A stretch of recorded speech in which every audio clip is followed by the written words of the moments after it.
नमस्कार दोस्तों, मेरे चैनल पर आपका स्वागत है। आज आप सुनेंगे एक दिल दहला देने वाली घटना जिसका शीर्षक है फेसबुक वाली दोस्ती के बाद मर्डर की अनोखी कहानी। करनाल के एक गांव से 24 नवंबर 2022 को उसी गांव की एक 55 साल महिला राजवंती अपने घर से कहीं गायब हो गई। पुलिस अब राजवंती की गुमशुदगी के मामले की जांच कर रही थी, लेकिन उनका कुछ भी पता नहीं चल रहा था। वो अपने घर में किसी को बताए बगैर कहीं चली गई थी। इस सिलसिले में घर वालों ने घरौंदा थाने में रिपोर्ट लिखवाई थी। महिला की दिमागी हालत ठीक थी, किसी से कोई शिकायत परेशानी नहीं थी। अचानक कहाँ गई ये राज बना हुआ था। ऐसे में अब गुमशुदगी के इस रहस्यमयी मामले की जांच सीआईए स्टाफ के हवाले कर दी गई। इस बीच पुलिस का ध्यान एक अजीब इत्तेफाक पर गया। इत्तेफाक ये कि जिस रोज से राजवंती देवी गायब थी, उसी रोज उसी गांव में एक लड़की की एक दर्दनाक हादसे में मौत हो गई थी। 25 साल की इस लड़की का नाम अंतिमा था। अंतिमा अपने ही घर में करंट लगने और झुलसने की वजह से मारी गई। ये वारदात तब हुई जब लड़की के घर वाले बाहर थे। जब घर वाले लौटे तो बेटी की लाश देखकर सन्न रह गए। वैसे तो लाश की हालत ऐसी थी कि उन्हें अपनी बेटी को पहचानना मुश्किल हो रहा था, लेकिन कपड़े और ज्वेलरी ये गवाही दे रहे थे कि ये अंतिमा की ही लाश है।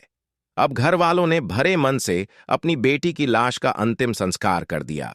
अब पुलिस ने दोनों मामलों की जांच साथ में करने का फैसला किया। पता चला कि अंतिमा की मौत को हादसा मानकर ही उस मामले में घर वालों ने अंतिम संस्कार कर दिया था। उसकी मौत की कोई जांच नहीं हुई थी। ऐसे में सीआईए स्टाफ ने अंतिमा की मौत के बारे में पता करना शुरू किया। अंतिमा की मौत के बाद पुलिस ने उसके सोशल मीडिया अकाउंट्स की पड़ताल की और इस कोशिश में उसे एक चौंकाने वाली बात पता चली। उसका सोशल मीडिया अकाउंट एक्टिव था और लोकेशन उत्तर प्रदेश के शामली में दिख रहा था। अब सीआईए स्टाफ की टीम करनाल पहुंची और उसने सीधे उस जगह पर दबिश दी जहां का लोकेशन शो हो रहा था। पुलिस को तो शक था ही, शक सही निकला। वहां अंतिमा मिल गई। वो अंतिमा जो 4 महीने पहले अपने ही घर में शॉर्ट सर्किट करंट और जलने से मारी गई थी। जाहिर है अंतिमा जिंदा थी। तो फिर सवाल है कि मरी कौन थी? जवाब है, मरी थी अंतिमा के गांव में रहने वाली 55 साल की महिला राजवंती देवी। पुलिस के शिकंजे में आई अंतिमा ने बताया कि उसका शामली के एक लड़के से फेसबुक पर अफेयर था, लेकिन घर वाले इस रिश्ते के लिए राजी नहीं थे। ऐसे में वो अपनी मौत दिखाकर अपने आशिक के साथ सुकून की जिंदगी जीना चाहती थी। प्लानिंग उसने पहले से तैयार रखी थी, बस उसे मौके का इंतजार था। इत्तेफाक से 24 नवंबर को उसके घर वाले कहीं बाहर गए थे और मौका पाकर उसने अपने पड़ोस में रहने वाली राजवंती देवी को बुला लिया। इसके बाद उन्हें पानी में नींद की गोली मिलाकर दे दी।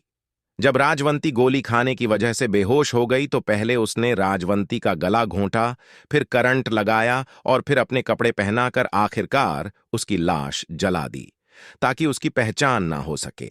इसके बाद वो अपने प्रेमी के साथ भाग गई और उसके साथ शादी कर शामली में ही रह रही थी। लेकिन अब पुलिस ने उसे गिरफ्तार कर लिया और साथ ही राजवंती देवी की मौत का राज भी फाश हो गया। दोस्तों, अगर आपको ये क्राइम स्टोरी पसंद आई हो तो कृपया वीडियो को लाइक करिए, शेयर करिए, चैनल को सब्सक्राइब करिए और हमारा हौसला बढ़ाएं। अगर आपके पास कोई क्राइम स्टोरी है तो उसका लिंक कमेंट बॉक्स में डाल दें। हम अगली वीडियो उसी पे बनाएंगे। धन्यवाद। जय हिंद, जय भारत।